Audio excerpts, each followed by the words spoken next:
So why crypto? So why crypto? So why crypto? So Why Crypto? Featuring Vishal and Quay. Welcome to another edition of So Why Crypto, a podcast where we look at crypto as a technology. This is Vishal. My name is Quay, and this episode is going to be a little different than what we've done this season. What we're going to do, or what we've learned this season, is that we need to do education. Education is very important to the So Why community, and you need to learn. And so we're going to do our part with that. And so today we will have special guests coming on from the So Why community. And before we invite them to join the show, Vishal and I have to talk a little bit. So this is the thing that I've learned this season, Vishal, or that I know nothing. That's what I've learned. I learned that I just need to continue learning and looking into this crypto space, but then also taking these other adventures down to the function of money and things of that nature. And that's something that I've learned this season. So then my question to you then, right back at you, is what have you learned? What are some things that have changed your perspective and you're thinking about this differently as you've been doing all the research and looking into these subject matters? Yeah, so this season, just working on this particular project, I've read multiple books on crypto, on money, on economics, going back to my notes from previously doing to this podcast. One of the things I ingrained in my mind that I didn't do before was that money is a tool. And so it's crypto. So crypto is a tool. It's a form of money. We talked about it in the past. So once you start looking at money as a tool, begin to demystify money. Right? Just a tool. We're trying to get something done, and it's a tool that gets it done for us. So that's the thing I kept going back on. Just that I didn't remind myself often that that's what it is. So for working and listening to our previous episodes or guests, talking to them or reading books, it was just a lot of that was money as a tool. And a couple other learnings that come from doing research and talking to experts has been, one, there are collective needs and individual needs, right? So me, as money as a tool, I have these needs where I can specialize in something and then I can sell that goods or services to other people. Money needs to accommodate that, right? So we have that part done. And the other thing is that collective. So you live in a state, city, or a country.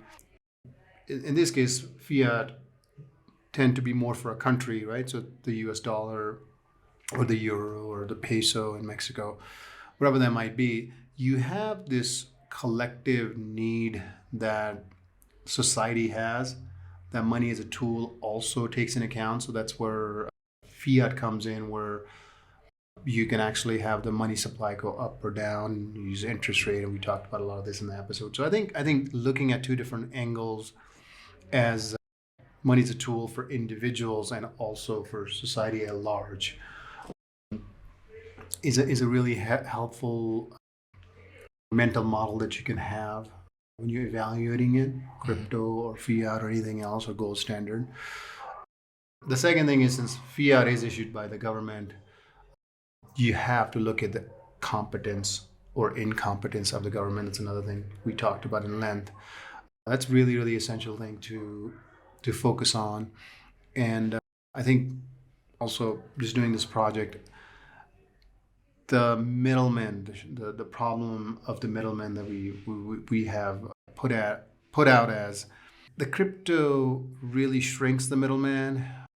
If you don't count Bitcoin or smart contracts as middlemen, it basically eliminates it. So it's like having a barter person to person. With this particular technology, you can do it. So just looking at this as a whole, those are some of the key learnings that I have had, how I would actually look at money in the future.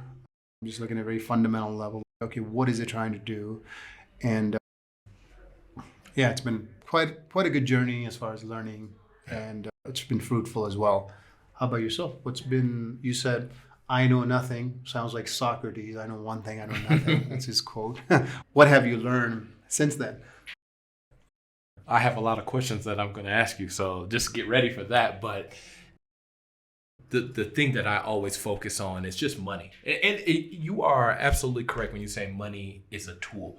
We talked about this in our past episode of just how you can use tools, and tools have different skill levels and different usage and things of that nature. And so that's something that just bottles everything up into just this very specific use case of just that money is a tool. And so for me, that's something that I've never thought about growing up. And so now I take that and say, look, this is exactly it. Whether it is putting money into retirement or this or that, it's a tool.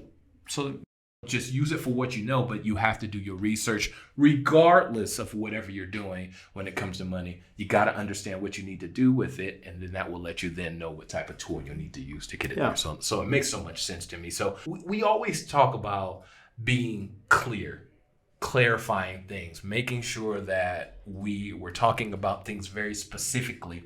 And the other week, I was making a Instagram post, and the Instagram post read, "Data is currency." And I just posted it. But then as I posted it, I started to think about, oh man, wait a minute. Let me take a step back. So I took the post down. Because again, when we talk about clarity, I was like, is data currency? And when I speak of data, let me give you a little bit of context. When I work with data and I look at things of vanity metrics like impressions and just the engaging kind of data, streaming, ticket sales, things of that for musicians and creators. So in my mind, I'm thinking, yeah, I could see how it could be used as currency, but it's not. Yeah. And I want to understand your thoughts on this. Yeah, a couple of things. So in the past, we talked about money versus currency. So money is a general category, and currency is a type of money. Now, currency, in the strict sense, is something that's a legal tender that a government in a particular jurisdiction in a country had said, okay, you could use that as a legal tender here. So, for example, in the U.S., the currency that you could use is the U.S. dollar. That's a legal tender. Right. What it does is creditors, if they lend you money, whatever's the legal tender, they are obligated by law to receive the money back in that particular form. Now, if you say data is currency, one is it's not a legal tender, right? So that breaks there. You can maybe make a case that it's a form of money because you could say, hey, Pokemon cards, somebody else wants it. That could be form of money because you could sell it for something.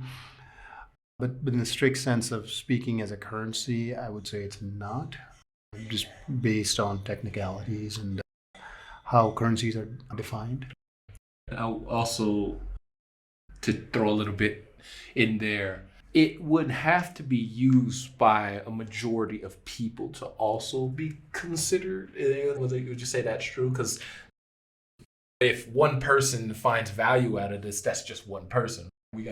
It's got to be a majority of people that see. So yeah, the rule of thumb is, now again, we're not talking about currency. Currency is a legal tender. We're talking about money. If something that you can trade with one another for goods and services with relative ease, you can consider that money, right? So you go to prisons, they have cigarettes, they have the Mac, and those are used as money because somebody needs a haircut or whatnot in prison. They could use cigarettes or the Mac. And the same thing is anything in the world that people can actually exchange it very easily, you can consider that money. So money is a really, really broad category itself. Right. And currency is much more specific. It used to be used just specifically for something that you can actually tangibly hold in your hand, like notes and coins. Now you have a little bit more of digital currency and whatnot. So some countries have Bitcoin as their legal tender, El Salvador, namely. So Anyway, so currency, money, you want to look at it in that sense. Again, that being more technical, but to answer your question, yes, the data, that might be money if you can exchange with other people, but I don't know if you could. I don't know if you could buy coffee or anything like that with the data that you have. Exactly. So, on to my next question then. What is the need for other blockchains and cryptocurrency? Because in my mind, Bitcoin and Ethereum are leading the way. And like to me, it's like, why don't you let these lead the way and then build off their success or learn from their mishabits, learn from the things that they've done wrong? And so what are your thoughts on what is in the need for other blockchains and cryptocurrency? Sure. So before we even talk about it, so it's worth mentioning that blockchain technology in itself is open source. So Bitcoin code and Ethereum code is all open source that anybody can see, unlike PayPal or what some of these companies do is closed code, right? So you have open code, anybody can use it, they can copy it. It's worth mentioning. So the technology fundamentally, when it came out saying, okay, this is gonna be an open protocol, anybody can see the code. So what it does is it allows other builders to look at, for example, Bitcoin and saying, we don't like this about Bitcoin. We want to be able to change it. And you bring it to the community, you bring it to core developers, and they might implement a change in it. If it's not, it's called a fork. So Bitcoin Cash, for example, is a fork of Bitcoin. And you can have two different protocols. So to answer your question, I think competition is a good thing when it comes to blockchain technology, just in general for things, right? Like we have a thing called monopoly, right? You don't want a monopoly on something. I know Microsoft gets in trouble for that. Having a lot of the computers just have Excel run or Microsoft software run. So having competition is a good thing. I think also there are different ways to get the end result.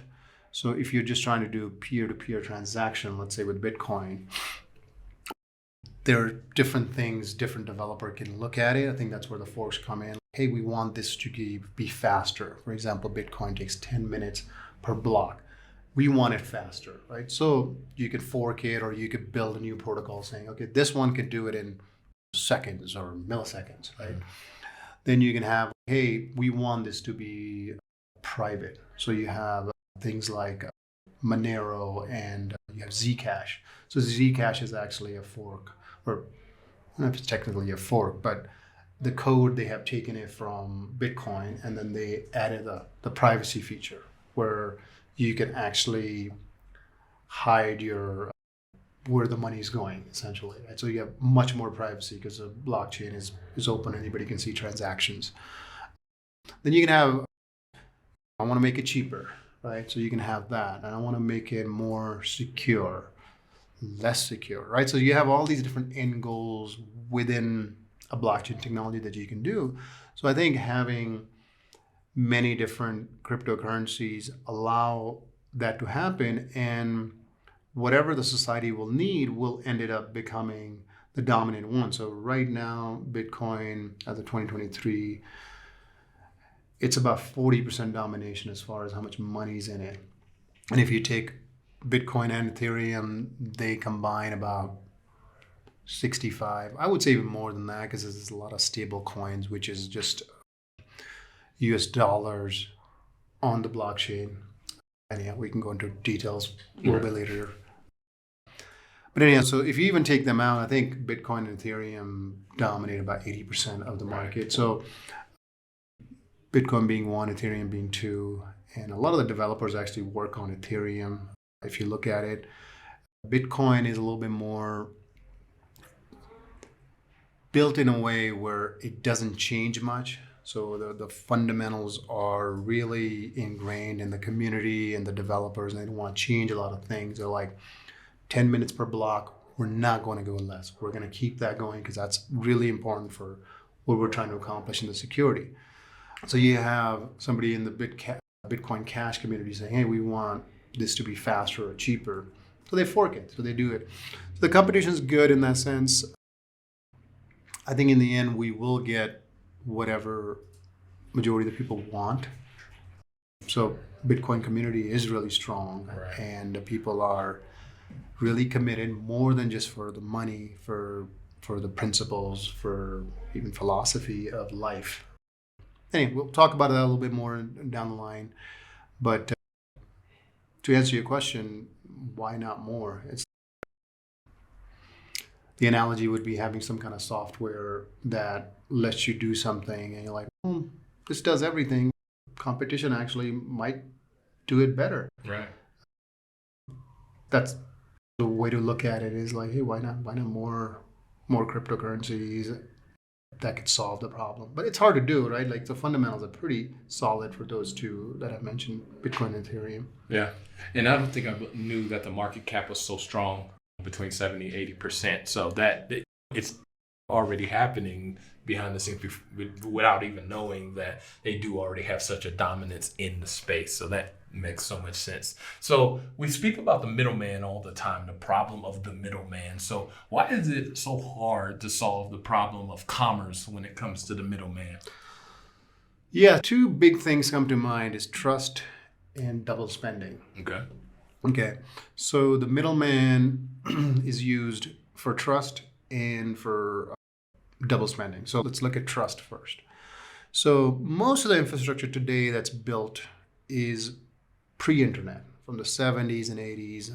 Most of the payment platform that are built, Visa, MasterCard, how they are developed, how the banking system is. It's a pretty legacy way of doing business. Now the internet came in the late 90s, saying, okay, let's use that. So they ended up putting patch on top of it. Hey, this is how we could use it. It's an old technology. I used to work in the payment processing technology. One of the biggest thing I had was there's no innovation. Only innovation would be you put software on top of that, you get a new hardware, but like fundamentally it hasn't really changed much. What it does provide, if you really look at it, is the trust. So you buy something from someone and now you're not happy with what they provided, let's say goods or services, what this particular middleman, let's say Visa, MasterCard, or your local bank, allows you to actually do a dispute, right? It's called a chargeback. And that is a trust built in it for both parties who are getting involved, saying, okay, Visa, MasterCard, or the local bank have made sure this transaction is approved so I can actually send this person goods or services. And on the other end, the user, the person who holds the credit card, say, hey, look, I can actually trust this system, this middleman. If they don't give me the goods and services that I want, I can actually do a dispute. Right? So trust is a big factor that has a lot of middlemen. So Visa, MasterCard has a lot of different layers. We don't do technical stuff here, but when a business pays 3% to Visa, MasterCard, so you can actually pay me a transaction, there's a lot of middlemen who actually gets a piece of that. Right. And that's how the system is built. So because of that trust, those middlemen need to get paid. Mm-hmm. Right? So that's number one. And the number two we talked about is double spending. So one of the hardest things to solve that has been since the internet has been around is, let's look at it this way. I have a file that only has 1,000 copies on my computer, right? It's a PDF file or something, some kind of book. And it's somewhat of a collectible. And now if I send you the copy via email or airdrop, now you have a 1,001 copy, and you can send it to hundreds and thousands of people. The scarce part of it, now people can just duplicate it and keep sending it, is called the double spending problem, like where you can just make infinite copies. Now, a US dollar note, it's very difficult, first of all, to make a copy of that compared to a file that you just send it to somebody. It brings this double spending problem, which Bitcoin was able to solve, where you can't take the same Bitcoin, let's say you have one Bitcoin in your wallet, I can send it to you, but I can't send it to somebody else. That's what this particular protocol, Bitcoin, first solved it, and all the cryptocurrencies can do the same exact thing, just replicating what Bitcoin did. So that's the brilliance of it. So the middleman, the two reasons you use it is, hey, the trust and the double spending. This is on the internet, right? In person, we can actually use the currency. You can just use other things, but on the internet, it's much more difficult to do. So those are the two things makes the problem with the middleman is hard to solve. And I think that's where this particular technology has the potential to disrupt it. Right. So the idea is not to eradicate the middleman, it's to shrink the middleman. Yeah, depending on if you define Bitcoin and Ethereum as a middleman or not, and a smart contract to be a middleman or not. Yeah, essentially, instead of 3%, maybe you'll pay 0.0001% in the future. Right. Or using a lot of middlemen in different things because you have to trust them, then we can build a code that can actually do that for you. Again, this is early stages in the crypto space. A lot of builders are building it, and people need to use it, and we'll see where the future goes, but that's the potential of this particular technology. So Chad Barraford, one of our guests, very passionate about how decentralization could solve worldly problems. If I remember correctly, he was very, very passionate about this. He got my blood pumping when he talked about some of the situations in the world that he feels that decentralization can help. So I remember this well. Can decentralization help society and communities bridge the social economic gaps? Yes and no. All right, so let me make a case for both. So yes, this permissionless peer-to-peer transaction that Bitcoin enables and Ethereum and all these other technologies in the crypto space does. So that allows people to do a lot of things they couldn't do before. So for example, if I wanted to send you money, let's say you lived in a different country or even within the same country, I had to go to a bank if we weren't physically in one place to send it through PayPal, through MoneyGram, through different services, right? So the middleman gets their cut, a fee. They also get your information saying, hey, Vishal is sending this to Quay. Here it is.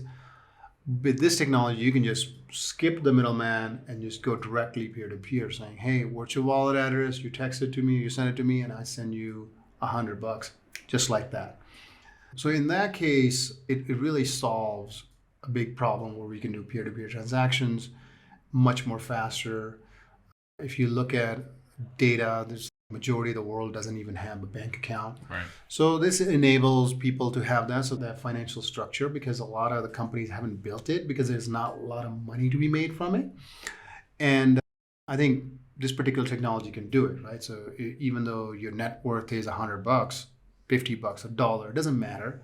You can set up a Bitcoin wallet and send money, right? So in that case, yes, it's a really interesting thing that you could do peer-to-peer. Now, will it solve a lot of the society problem? Absolutely not. Even some practical things like being able to send this, let's say we put a lot of this technology in work to being able to buy a house from a person to person. And we buy a house from a person to person, we take out the escrow company, we take out even the mortgage company, we take out a notary, we take a lot of different middlemen who makes money in this particular transaction.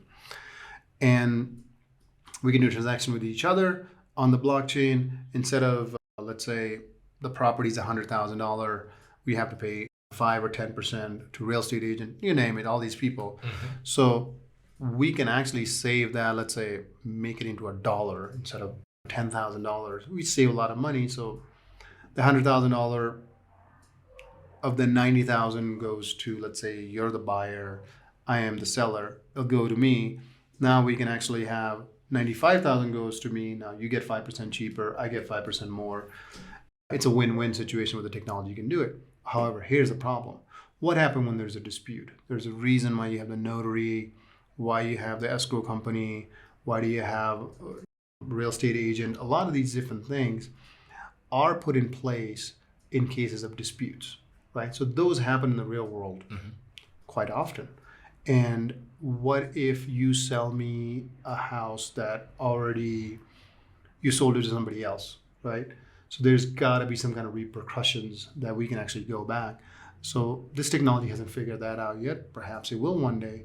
So things like that, I think a competent government, we keep talking about this, having a competent government who can actually have these rules and laws in place to protect buyers and sellers, right? So I can't sell you a lemon, or I can't sell my property to multiple people, so it's protected in that sense. And whatever money you want to give it to, you make sure it's also legit, so there's no lawsuit down the line as well. So it's going to build infrastructure over time that's going to solve a lot of these problems, but I don't think it's going to solve all of them. Right. So I would sort of walk off that, and let's see if we could do one thing and another thing. So I think the biggest thing the Bitcoin and the crypto technology can do is just peer-to-peer transactions, right? So can we get all 8 billion people who live on this planet have access to the banking and financial structure? I think that's what Chad was talking about. So I just wanted to put into context, there's a lot of things that competent government can do. The technology as of now can't do it. Look, Chad, thanks for getting me riled up a little bit, because it was good information to understand. And I do believe just with some of the different technologies that are out there in the world, that people are working on the technology to do bigger and better things. So that's a great thing.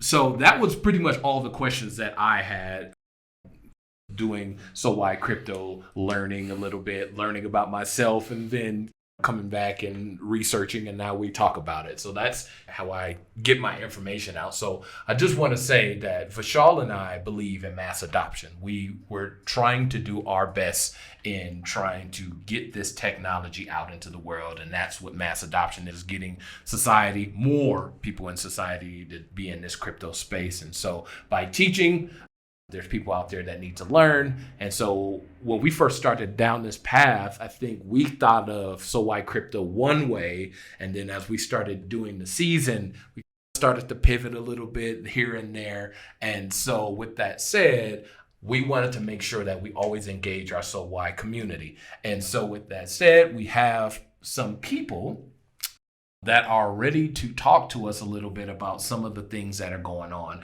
in the crypto space. And listening to the season, they may not have understood a couple things here and there, or maybe something that the guests have said and wanted a little bit further clarification. So with that said, we have 3 guests that are going to come on and ask a couple of questions. Are you ready to bring them in? Let's do it. To the So Why show. Okay, so with that said, our first guest, her name is Kathleen. Kathleen, go ahead and introduce yourself and ask your questions. Hi, everyone. I'm Kathleen Callahan, and I've been listening to the Why Crypto podcast. It's sparked a lot of curiosity in me, and I wanted to follow up with some questions on some of the people that came on the show and the ideas that were presented. So my question is in reference to the Brian Estes episode. So Brian said that he believed Bitcoin is the most viable crypto to become a long-term currency. He also mentioned that the Fed recently classified Bitcoin as a commodity, whereas other cryptos like Solana and Ethereum are classified as securities. Why is Bitcoin a commodity and the others are securities? What are the foundational differences between those? It's a good question. So one other thing I should clarify, what Brian said, Bitcoin is store of value. He doesn't consider Bitcoin to be a currency, which I agree with. And it's a store of value. And perhaps in a long term, somewhere down the line, we're talking decades, that it could be a currency. So just wanted to clarify that's what Brian had said, so I don't want to misquote Brian. So we talked a little bit about legal tender. So legal tender is something where a government approves that this is a legal currency. So for US, it's US dollar. Part of Europe says euro. UK has their pound, right? So that's a legal tender. El Salvador has US dollar and Bitcoin is a legal tender. So those are things that creditors can actually get paid from.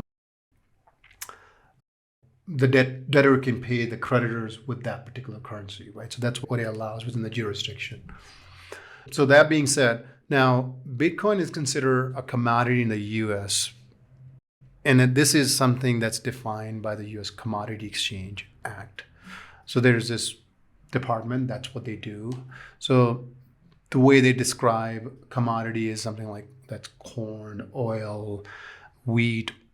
You have any natural resources that could be considered commodity. Now, the definition is not really clear. So this is where they come in and they say, hey, this is considered a commodity. It has been categorized as a commodity, not a currency, because it's not a legal tender. So it cannot be used to pay the debtors and creditors. So they strategically have said, okay, this is a commodity. You may hold it in the US because we consider it as a commodity, because all the commodity that are people can actually hold, right? So the securities, so if you look at anything else, depending on Ethereum, Solana, all these other cryptos outside of Bitcoin, they are still up for debate whether they are commodities or securities. So the Commodity Commission says they're still looking at it. They're thinking it's a commodity. Now, if you look at Gary Gensler, who's the chairperson of the U.S. Securities and Exchange Commission, he thinks Bitcoin is a commodity, and he thinks everything else is a security. So security, the way to look at security is more, it's an investable asset, just like stocks and bonds, and such as other investment portfolios that you can have. And they're taxed differently. So there's a lot of implications. We don't need to go into detail. They're taxed differently. They're taxed differently in the US versus Europe versus Canada versus Mexico versus other places, right? Mm-hmm. So they haven't been classified as securities yet. We're talking about outside of Bitcoin. They're looking into it. So there's a big debate. So Gary Gensler actually was a professor at MIT, actually taught blockchain technology. So he understands this really well inside out. And he has been villainized by most of the crypto space. Rightfully or not, I don't know. I don't really have much say on it. I just think the US regulators are looking at it very carefully. The crypto people wants to move it fast as they can. They don't want to even see, hey, all these scams that happen in between, where part of the regulation is to protect people. So if something that's on NASDAQ or S&P 500 or securities that you can exchange, they are really well regulated, right? Can they go wrong? Of course they can, but there's a lot of different things that they have to do. So I think the US government is looking into it like, hey, how can we actually regulate it where a regular investor that comes in who might see, oh, there's a potential to make a bunch of money in Ethereum, but don't really understand the risk factor involved in it. So when you go buy a Tesla stock or Apple stock, Apple has to do a lot of things in the back end with the government, show them their P&L. And there's a lot of different things they have to do. Anybody who's on the board needs to declare where else they have investment. So there's a lot of things that are put in place by the government. So this is a big debate, whether it's a commodity or a security. And it's still ongoing. Again, it's going to be based on a country to country. Mentioned earlier that El Salvador and a couple of countries in Africa have made Bitcoin as a legal tender. Mm-hmm. So again, those are really, really small countries with really tiny GDP. It's going to be an experiment, see what happens from there. I hope that help people understand a commodity versus what's a security. Yeah. So Kathleen, that makes sense. No, that makes sense. I believe you have... Yeah, I would add one more thing that depending on the country we talked about, it's going to be country to country. So China is banning crypto altogether. In El Salvador, we talked about it's a legal tender, Bitcoin is. And then you get the US, the regulators are really looking into it deeply. So every country's going to look at it differently, how they're going to put it into a commodity, legal tender, or securities. That is being debated. So earlier in one of our episodes, we had Florian, who's a smart contract expert, who's also a lawyer. He's looking into a lot of this in Europe. How are these going to be categorized as securities, as commodity? And I think it's a long way to go. We'll see what happens. There's a lot of debate on where it needs to go. I think regulation plays a pretty critical role where average investor needs to be protected.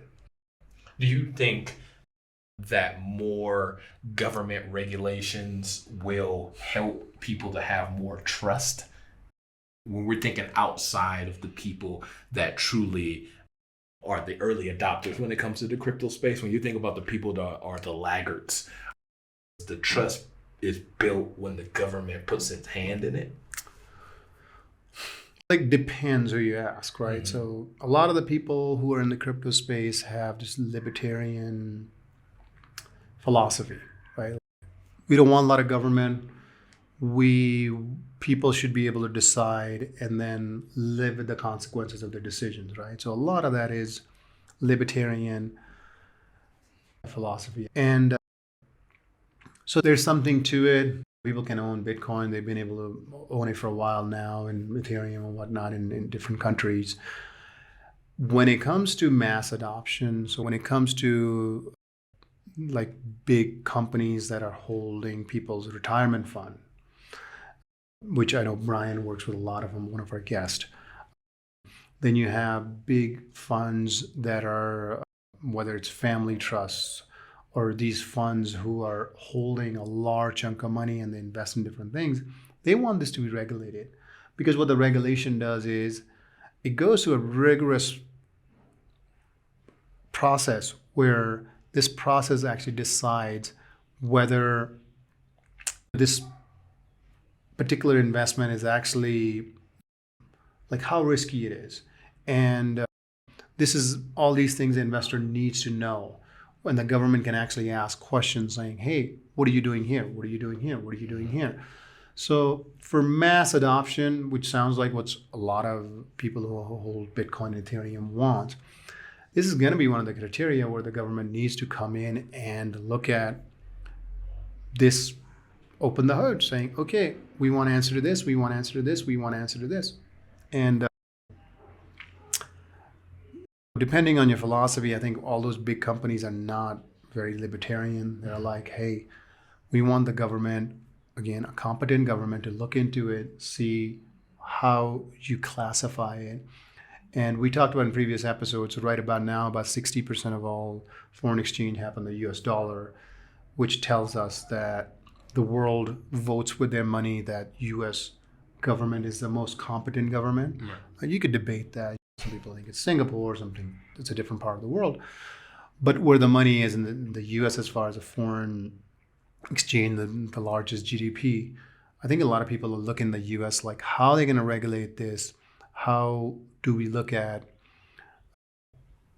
Bitcoin, Ethereum, different cryptocurrencies, how people will be protected? I think that's when the large chunk of money comes in. So you have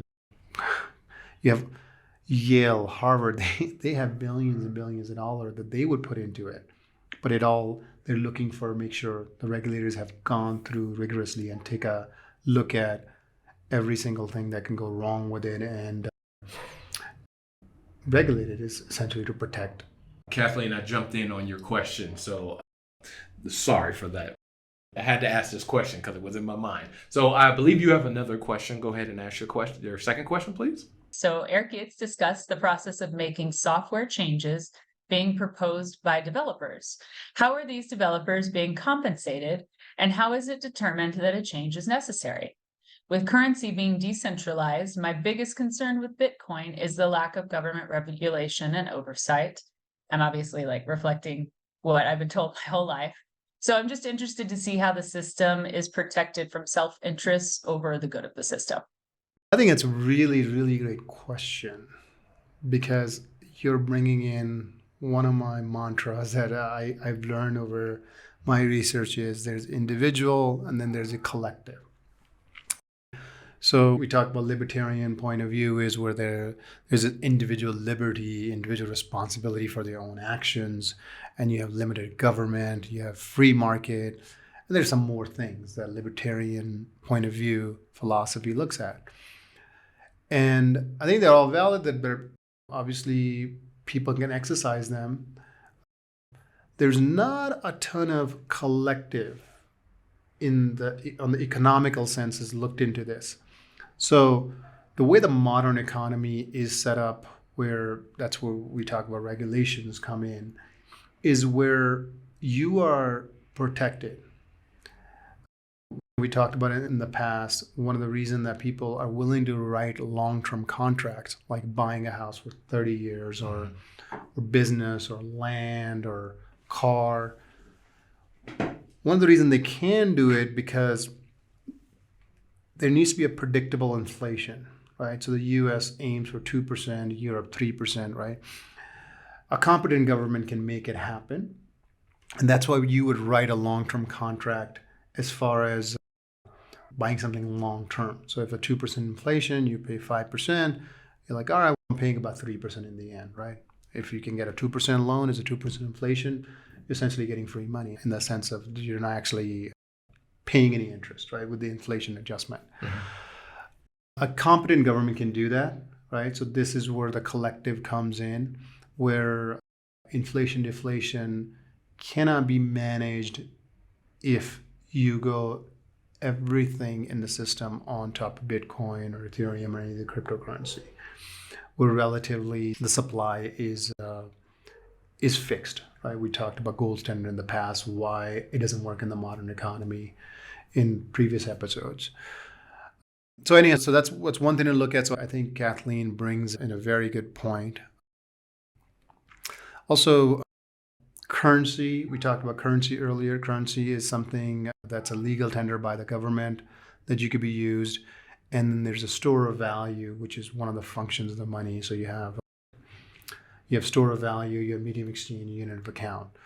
And store of value is something that Bitcoin does really well. But as far as unit of account and medium exchange, it doesn't do that well. Again, we talked about it quite a lot in the past. And okay, so the other question was, how is the software changes?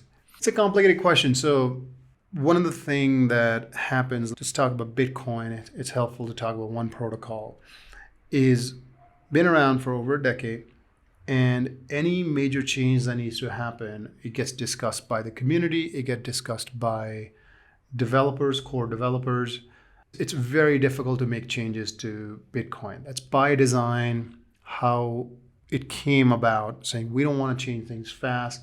Fundamentally, we want the supply to be this. We want this to go to 10 minutes per block. There's many, many different things that get discussed in the Bitcoin community. Now, the core developers can go and write a new software. There are miners and nodes that are also involved. They don't have to adopt the new software. They can keep using the core software. Some people still using the core software from when Bitcoin first came out. It still is compatible. That's how it's designed. And so what it does is actually creates this system where the powers are divided amongst different people. So you get the core developers who can actually come up with this different idea, discuss it. Then you get investors who people are going to want to buy it. Then you got the nodes and the miners who also have a say in it. Are they going to get the new software or not? This is where the forks happen. So there's a big disagreement. You ended up making from Bitcoin to Bitcoin Gold, Bitcoin Cash. And you have same with Ethereum, you have Ethereum Classic, right? So you can have a fork where we actually don't fundamentally agree with you anymore. We're going to do this new thing. It's somewhat like religion. Like you got this Christianity. We're going to be Catholic. We're going to be this particular one. We are fundamentally disagreeing on a lot of things. We're going to start changing how we go about doing business. So one of the great things about this particular technology is it allows you to do it. And the way to look at it is amongst the whole crypto community, Bitcoin is the most dominant one, about 40% or so of all market cap is into Bitcoin, which tells you the confidence level from people. And also the community is the strongest in the Bitcoin community, my opinion, as far as what people who are committed to the fundamentals of it. Yeah, so to make change in the code is much more complicated than you would think. It's not like just PayPal. There's somebody sitting in the back and they can just do it. Right. The nodes, there's over 10,000 nodes that need to actually also accept it.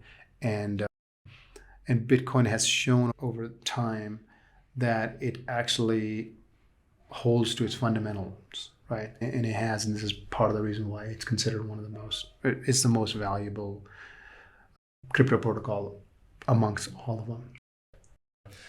Kathleen, thank you for your questions, and more importantly, thank you for listening to our first season. And obviously, we plan on having the season 2, but thank you for being with us, and make sure you follow us on all our platforms, So Why Crypto, as we will be engaging more with our community on different things. So we have our other guest coming in. His name is Francisco. Francisco, can you please introduce yourself to the world and ask your question? Hey, Quay and Vishal, how are you? I have another question about the system Eric discussed. Miners have to spend all day letting their computers run to do the mining, and there has been some concerns with the sustainability of the electricity used for this process on a large scale. One of the benefits to Solana was that it was a more sustainable mining process, but it sounds like it will not be the primary cryptocurrency. What is your take on sustainability within the crypto space? What sort of things are being done to address the energy challenges? Good question. That's been one of the big concerns, right? Energy being used to mine Bitcoin. It's part of the design, just like gold mining. We talked in previous episodes about 2% of supply increases every year in gold because it's really efficient, because it takes labor, it takes energy, it takes tools to mine new gold. The same thing, same mechanism that Satoshi Nakamoto, when he developed, he or they, we don't know if it's one person, when they developed the Bitcoin, and they took the principle from gold where the inflation is controlled over time for Bitcoin. And one of the things to look at Bitcoin is there's energy being spent. So a lot of people talk about, hey, it's not green. Why are we doing this? So first thing I would say is the current financial sector, the banking, also take energy, right? So it takes all these branches being open and all these offices and travel for meetings and whatnot. So they use a lot of energy. You can compare it, a lot of people have, and they will say, look, banks are using more energy than Bitcoin. Sure. But let's look at it differently. I think that's a very simple one. People do look at it. How does Bitcoin can revolutionize how we even use energy? So one of the things that El Salvador has done is one of the things that they're experimenting is they want to mine their Bitcoin by using volcanoes' energy. So the big problem in the energy sector is you can have solar middle of nowhere, but transporting is the hard part, right? That takes a lot of infrastructure, and also you lose energy from going from point A to point B, depending on how far it is, right? So they're saying from volcano energy, we can actually capture it and use it to mine right then and there. Right, so we actually don't need to build the infrastructure where it's hundreds of miles away, right? So I think you're gonna see a lot of this technology where in a desert you can actually capture a bunch of solar energy, but you can't, there's nobody living nearby. You can actually mine Bitcoin in it, in that space. And it's worth mentioning what the mining does is actually makes the whole system secure. And again, we can go to more technical later, but the energy is necessary to make sure that it is actually secure. And Bitcoin, by many experts, is considered to be the most decentralized cryptocurrency. And just because the sheer 10,000 miners and how much energy they put in, and it takes a lot of resources, and those resources help decentralization. So those are some of the big things. I think I mentioned Solana. Solana is not considered by many experts to be the most decentralized compared to Bitcoin or neither Ethereum or anything else. Will we have a new technology which makes it more efficient? Possibly could happen. I think also, can Bitcoin mining push how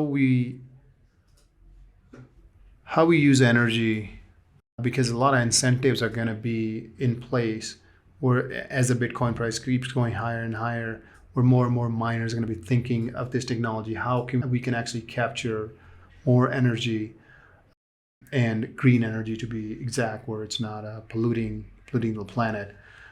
So that's been a big thing too. There's been a lot of studies on how more and more green energy is used to mine Bitcoin, and that's been one of the core things that Bitcoin has been working on, because that's one of the objections you hear. So there's many nuanced ways of looking at it. I think energy is going to be used in mining Bitcoin because that's essentially what makes it secure. Right.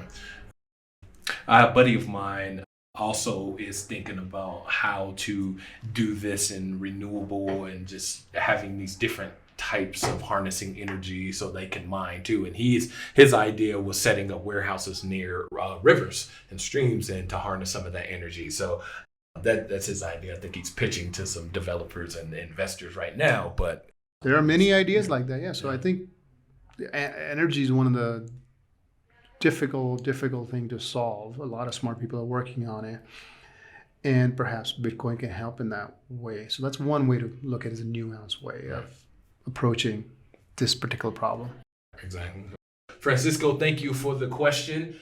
We really appreciate it. Again, thank you for listening. And we have one more guest here that has a question. Edgar, introduce yourself and go ahead and ask your question. Hey guys, love the show. So why crypto? It's Edgar from Los Angeles, if it isn't obvious. So 2 questions for you guys. Hopefully they're not too hard. So number 1, how will crypto and blockchain tech influence other industries? I think we all want to know.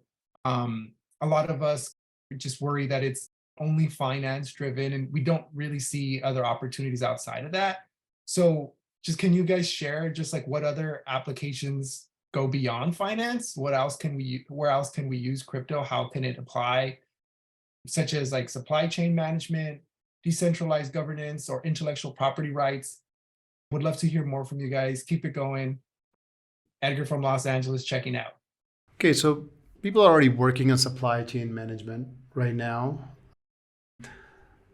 There's no need to have Bitcoin or any other tokens or coins to be connected to that. So I think that's already being solved by blockchain technology, because you want the transparency part of it. You don't necessarily need the money part of it. So that being worked on in many different ways. I think DAOs are an interesting idea. It's essentially the same way we govern today, whether it's a corporation or a government that people vote. I think governance itself is a challenge that DAO is going to have to solve and going to have to think creatively. I think that's where the iterations happen. One of the way to look at DAOs is everyone who participates on a DAO needs to have a wallet, needs to understand crypto, needs to understand technology a little bit more than average person to participate in.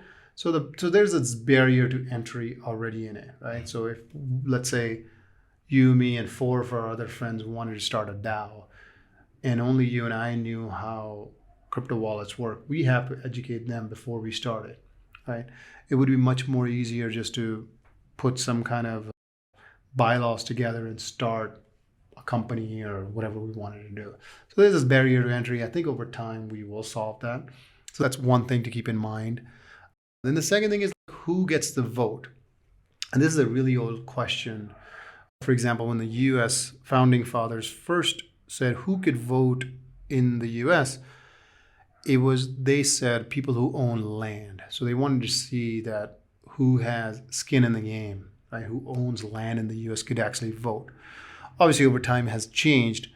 I think that's an interesting way to look at like who can actually vote, right? So what a DAO is, let's define it: decentralized, autonomous organization.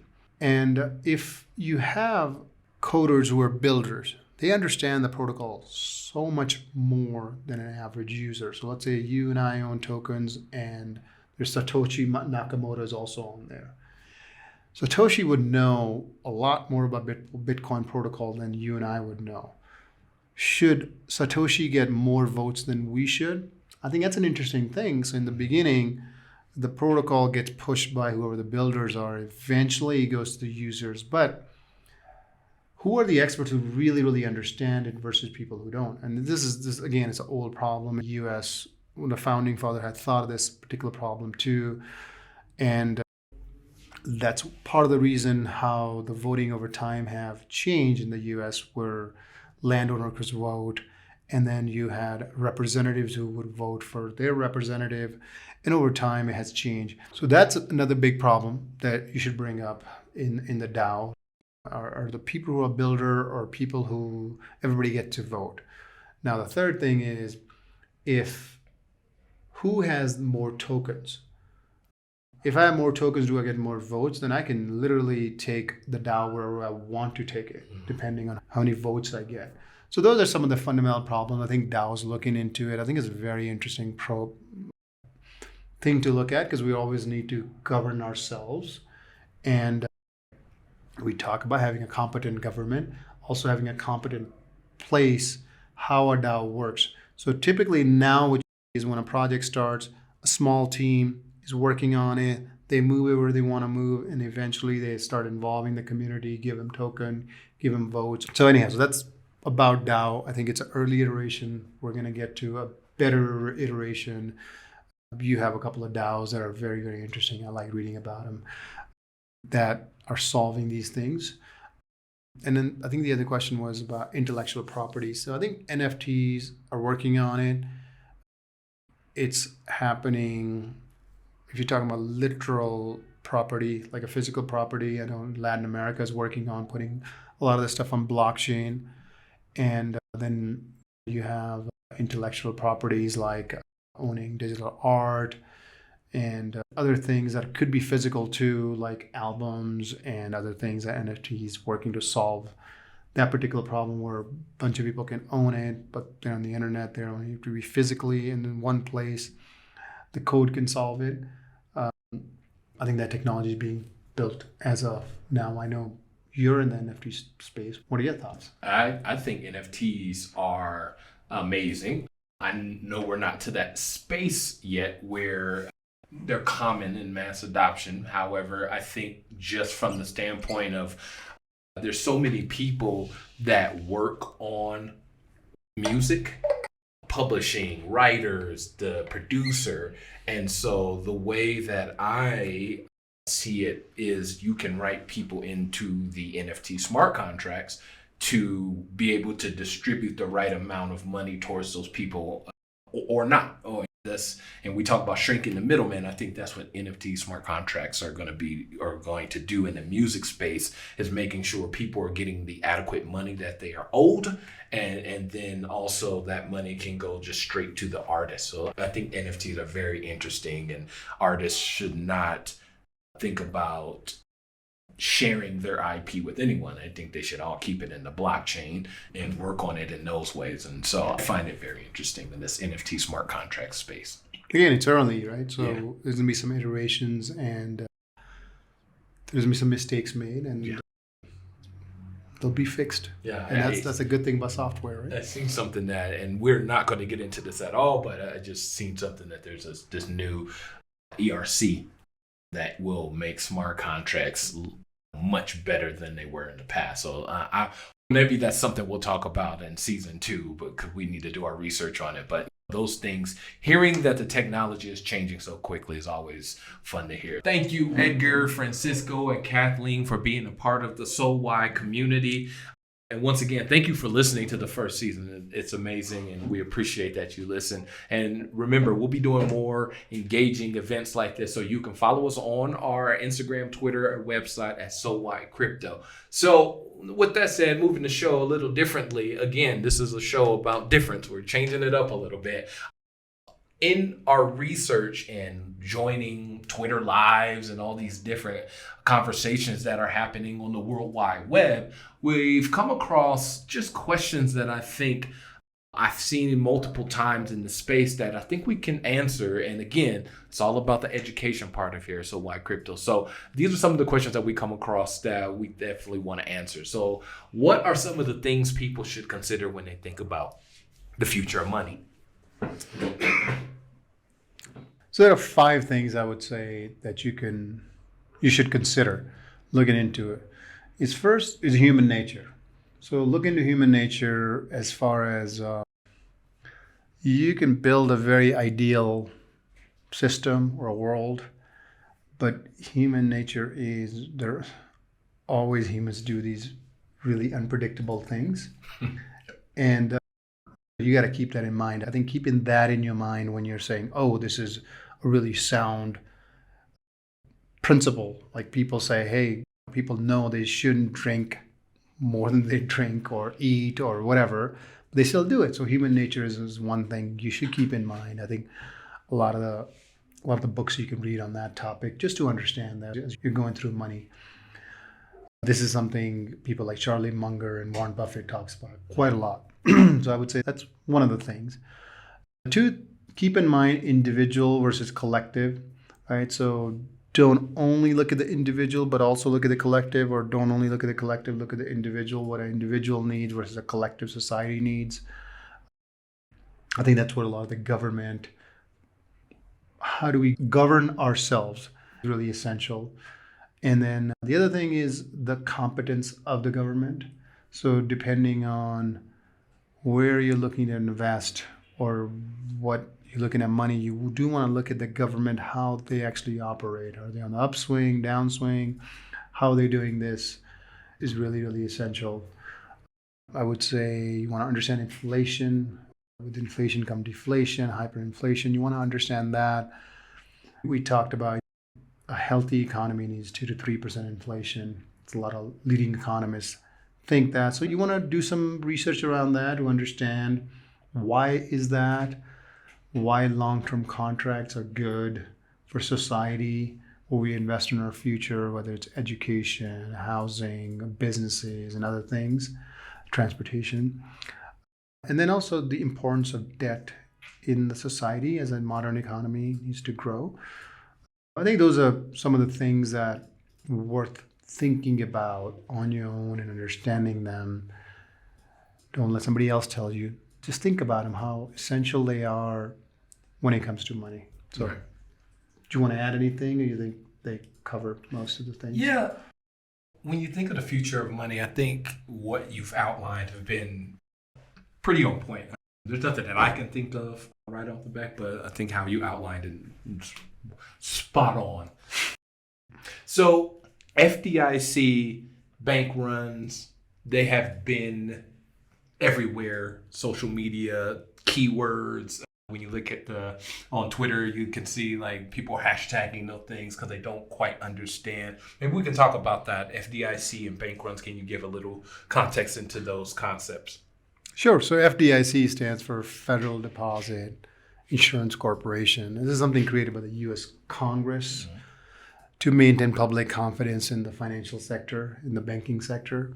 So in the U.S., this is pertaining to the U.S. FDIC. So $250,000 of your deposit in the bank is insured. If you're joined, it's 2 people, 250,000. If you're trust, you can go to 750,000. So there's a bunch of different ways that you feel confident in leaving money in the bank if they're FDIC insured. So basically, federal government put the approval on saying, okay, if this bank goes under, we will still come and give you your money up to this amount. So FDIC, depending on how many signers you have, it changes. Now, a bank run is basically when customers run to the bank and they want to take out their cash. So what a bank does is the way the business of the banks work is you deposit your money in the bank, and the banks are allowed, depending on their size, depending on where they are, they can lend portion of that to another person.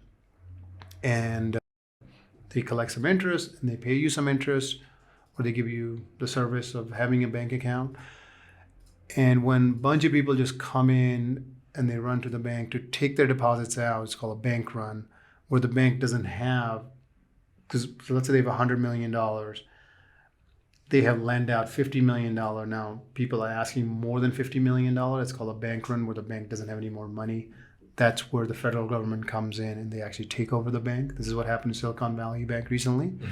And it could or could not have anything to do with the competence of the bank, but it's just if the depositors all come in at one time, they lose confidence in the bank and say, I'd rather take my money out. So Silicon Valley Bank essentially had a lot of large deposits from the tech industry. A lot of VCs had their money in it, and they all wanted to pull it out and take it to different banks. And that's why the bank run happened. So this has been happening for a long time, and this is just the recent one. And Silicon Valley Bank was a big failure. And so mid-sized bank failures, obviously we're talking about that a little bit.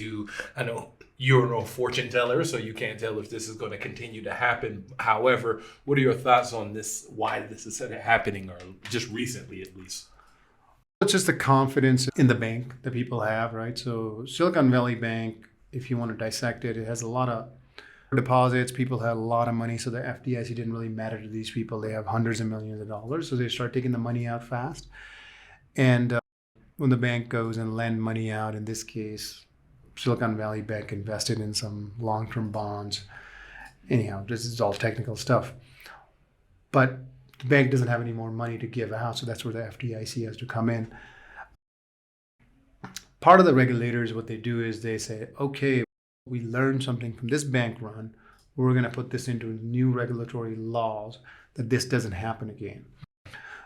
So the federal government has come out since then saying, hey, we're going to do from the postmortem, we're going to do A and B, C going forward, make sure the bank can't do this. So I think that's how you secure the system more and more going forward. So you can still have mid-sized bank, not everything turns into 4 major banks in the US. I was actually just going to ask you that. Like, how do we stop monopolies from happening if the mid-sized banks are failing and the rescue is a larger bank coming in and buying them? We won't see monopolies happening. Well, that's part of the job of the government, right? So regulating, also FDIC could be from $250,000 to $1 million. People have talked about that. And some more accountability when the banks actually do some things that are breaking the law that they have in place, having some repercussion for those people, individuals who are involved. So I think it's just tightening the system is what you need to do. So I think regulators come in and they do that over and over. I was in banking for 10 years and it just kept happening. As far as the regulators come in, they change this. Okay, we're going to put a stress test into the banking. We're going to put this into the banking. And it's just like anything, it's iteration. You keep getting better at it. Yeah. And at least in the short and the medium term, banks are going to be there. We don't know in the long run things are going to go to blockchain or where are they going to go. But for now, that's a system we have. We make it better. Right. One of the main functions of money is store of value. What makes Bitcoin the best store of value out there? I think the store of value is the fixed supply of 21 million ever Bitcoin's going to be created is what makes store of value really essential.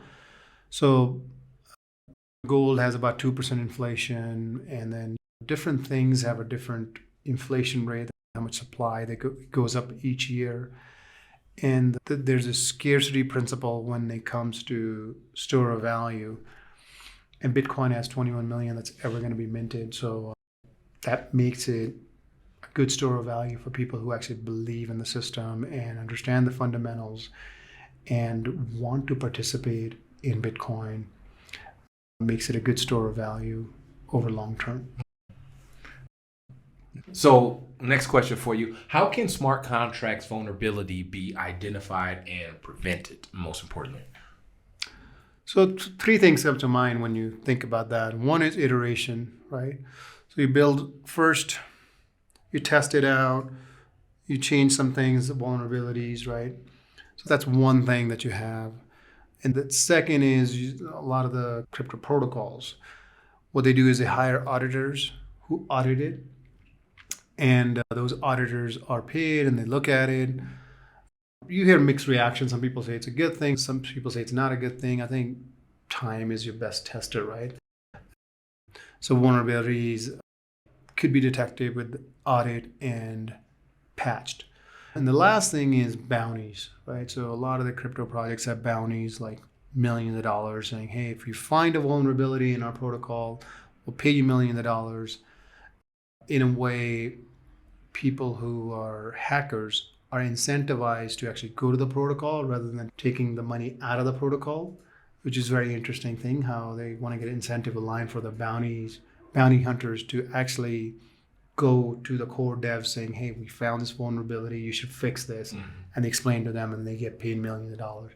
I think those three things are essential that could prevent vulnerabilities in the future and are preventing it now. Right. I love just some of the names that come along with this space, and bounty and auditors and nodes. It's words that you're just not familiar with, but I enjoy hearing about them. Now, just so you know, we are taking these questions that we've seen on Twitter Lives and on different communities that speak into the space. So these are just questions that we took on top of our learnings from our guests that have come in. So with that said, Flory and Glatz discussed the role of smart contracts in the credit system that could come out of blockchain crypto system. They discussed those future competitors to the current credit systems. What does a credit score or accountability for agreements and paper trails of your past agreements look like in the future smart contract? Blockchain loans and transaction systems, what will they look like? Sure. I think that's a good question. So right now in the US, you have the FICO score. So you have a score of, let's say, 800. You go to a bank and then you present your income, assets, and you show them saying, hey, look, I want to get a loan. And I think on a smart contract, this is far down the line where your job could be on smart contract. So everything that you've done could be on this smart contract. Now LinkedIn, right, on a smart contract, you have achieved this stuff, right? So it makes more sense maybe for coders at this point, but it could be for anybody, right? Because it's immutable, it cannot be changed. This is what you have done for somebody, right? A review, whatever that might look like. And your salary or your contract, what you've done, is all on this smart contract. So instead of going on and showing on some freelancer website, smart contract can have it saying, hey, look, I have produced this much value for this many people. I have done $1 million worth of smart contracts. Here you go. So you have the history, you have your job. You can also have your repayment. So if you have taken some loan out from somebody on the smart contract, you can actually repay. So you have this history that's built on it. You lent out to other people, they lent out to you. This is all on a smart contract. And then eventually you ended up having some disputes that smart contract can handle. I think once you have this infrastructure baked, then this could be the thing that you ended up having in the future, where it's like, hey, it's on the blockchain. This is the person who's done this. And a lot of these technologies are going to be combined where people can actually use this in a very practical way of lending to each other. And you can have some kind of scoring system in the future that looks something like FICO, but maybe perhaps even better. Yeah, I thinking about these future case scenarios always excites me. It's just the things that are being built in the background that we are continuing to find out about. It just excites me for the future, and we continue to mass adopt. We've brought this up so many times within the show of our learnings, and we try to impart it on you. Then you go back and research and hopefully do it for yourself and impart it on other people. So, Vishal, is there any other things that you would like to bring up during for the show? Anything you thought of? Anything you want to share with anybody right now? No, that's it. Just thank you for listening. We appreciate it. This has been a fun journey where we're learning, and by no way we pretend to know the answers. This is where we're shining light on something you might not see. So if you're just looking on Twitter or YouTube or somewhere and somebody trying to get you to invest in their protocol, you should understand more than just putting $1,000, $10,000, $100,000, whatever you want to put in. But understand what you're putting into. I think doing some homework, hopefully we give you some food for thought where you can think this through.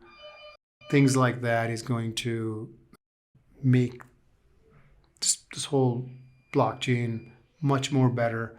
And hopefully we give our listeners a much more 360 view rather than just showing this one thing, whereas a narrative being Bitcoin's the next like big thing is all the money's going to go into it, or the narrative Bitcoin is for idiots, right? So here is every dimension that you can look into and understand that money is just a tool for people to try to get something done.